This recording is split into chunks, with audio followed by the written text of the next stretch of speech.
Okay. Welcome students. 26 July 2022. Shift 1. Memory based question. Now in this session we are discussing organic chemistry. पहला सवाल है बेटा memory based which is more stable. Diazonium salt आप सभी बच्चों को दिख रहा है यहाँ पर, वहाँ पे NO2 लगा हुआ है जिसका -M इफेक्ट है. -M इफेक्ट ज़्यादा होता है, CN का भी -M इफेक्ट है मगर NO2 के मुकाबले कम होता है.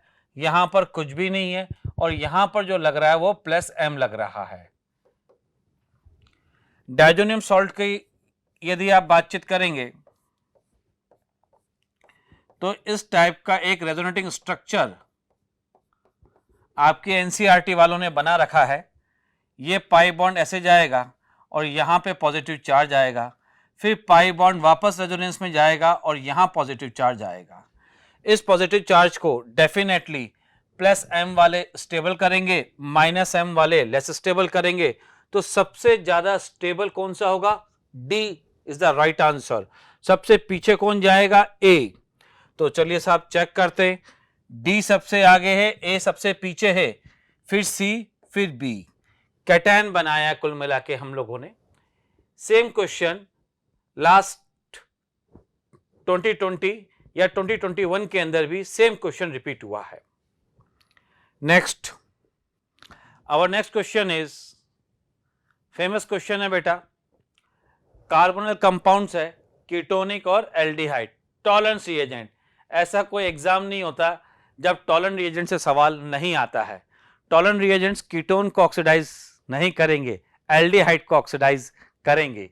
इसका मतलब जो ए बनना चाहिए वो हमारे हिसाब से क्या बनना चाहिए बेटा?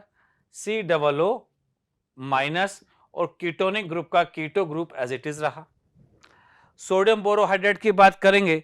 सोडियम बोरोहाइड्रेट कार्बोनल कंपाउंड को तो रिड्यूस करेगा लेकिन एसिड को रिड्यूस नहीं करेगा, COO- को रिड्यूस नहीं करेगा बिकॉज इट लिबरेट्स H-. तो बी की यदि हम बात करेंगे तो what we are getting my dear? B OH और COO-. अब इन ऑप्शंस के हिसाब से यदि हम चेक करें तो ए हमारे पास क्या बनना चाहिए? ये वाला. और बी क्या बनना चाहिए? ये वाला. Our right answer is 1. Next question, benzene की रिएक्शन है क्लोरीन के साथ in presence of high temperature, number of hydrogen in product. यह सवाल भी बेटा कई बार एग्जाम के अंदर पूछा जा चुका है. क्या होगा?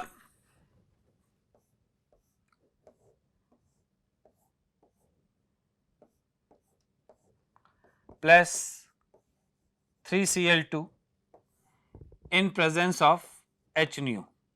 हाई टेम्परेचर 500 केल्विन भी लिखते हैं यहां पर. Now we are getting benzene hexachloride,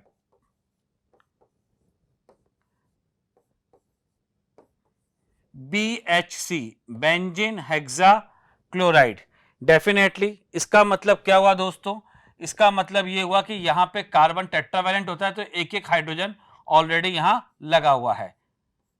तो प्रोडक्ट के अंदर नंबर ऑफ हाइड्रोजन कितने होंगे दोस्तों? 6 is our right answer.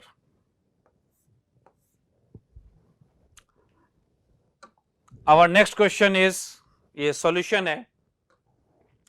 Our next question is which compound is non aromatic. Famous question, easy question, सालों सालों से ये सवाल चला आ रहा है.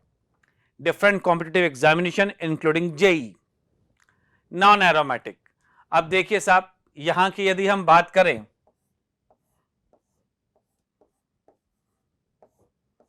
साइक्लिक है भैया, बिल्कुल है साहब. प्लेनर है, बिल्कुल है. और हकल रूल फॉलो हो रहा है, हकल रूल फॉलो हो रहा है, हकल रूल फॉलो. इसका मतलब क्या हुआ? ये एरोमेटिक. क्या हुआ? एरोमेटिक. सेकंड हम बात करते हैं यहां पर ये भी साहब साइक्लिक है, बिल्कुल है साहब। हर कार्बन sp2 हाइब्रिडाइज्ड है, like above question, same property, planar है, sp2 है। हकल रूल यहां भी फॉलो हो रहा है।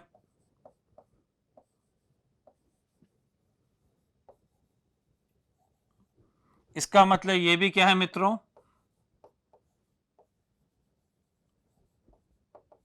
एरोमेटिक है। थर्ड क्वेश्चन की यदि हम बात करें मित्रों आप लोगों से, तो ये कंपाउंड नॉन एरोमेटिक है क्योंकि इन हाइड्रोजन के बीच में रिपल्शन होता है, इसलिए non aromatic. Option 3 is our right answer. Naphthalene, beautiful example of aromatic. शुरू में पढ़ाया जाता है बेंजीन इज एरोमेटिक, दो बेंजीन रिंग को फ्यूज कर दो तो नेफ्थलीन। और टेक्निकली यदि आप मेरे साथ डिस्कस करना चाहेंगे इसमें, तो मैं वही बोलूंगा, साइक्लिक है, बिल्कुल है साहब। प्लेनर है, बिल्कुल है साहब। और हकल रूल फॉलो हो रहा है, बिल्कुल साहब, हकल रूल फॉलो हो रहा है। इसका मतलब ये क्या बन गया, एरोमैटिक बन गया। Famous question.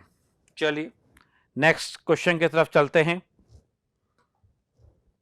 ये ऑप्शंस हैं। Our next question is chlorine radical react with methane gives A+B।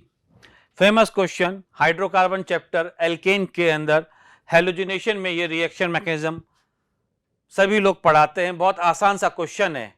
इसमें क्लोरीन रेडिकल जो है वो मीथेन के साथ रिएक्शन करेगा और H को एब्स्ट्रैक्ट करेगा, क्या बनेगा मित्रों, CH3 डॉट प्लस HCl बन जाएगा, CH3 dot plus HCl। First is right answer.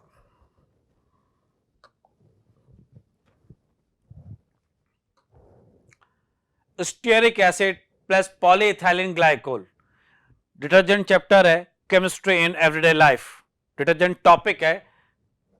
क्या बनता है बेटा इससे, non ionic detergent. Fact question है बेसिकली, ये आपको याद करना पड़ेगा और कोई इसका तरीका नहीं है।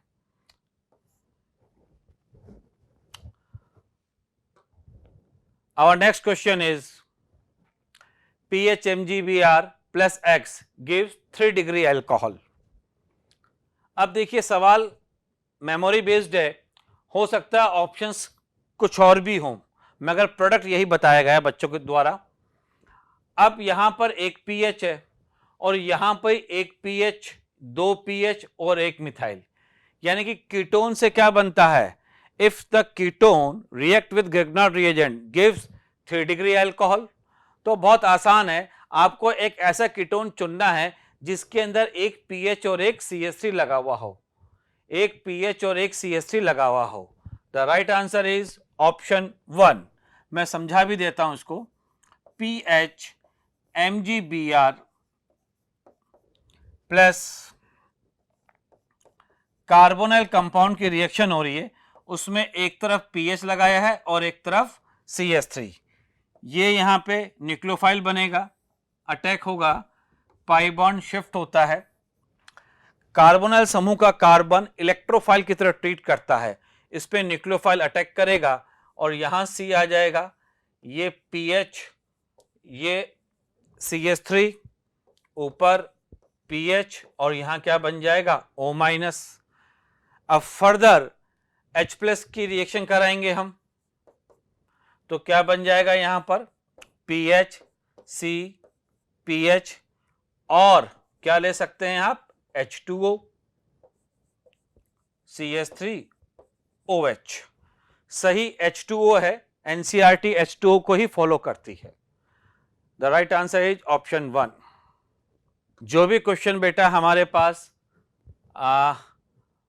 26 जुलाई शिफ्ट 1 के अंदर स्टूडेंट्स के द्वारा मेमोरी बेस्ड क्वेश्चंस दिए गए थे, वो सारे हमने ऑनलाइन में डिस्कस कर लिए हैं और सारे ही क्वेश्चन बहुत रूटीन क्वेश्चन है।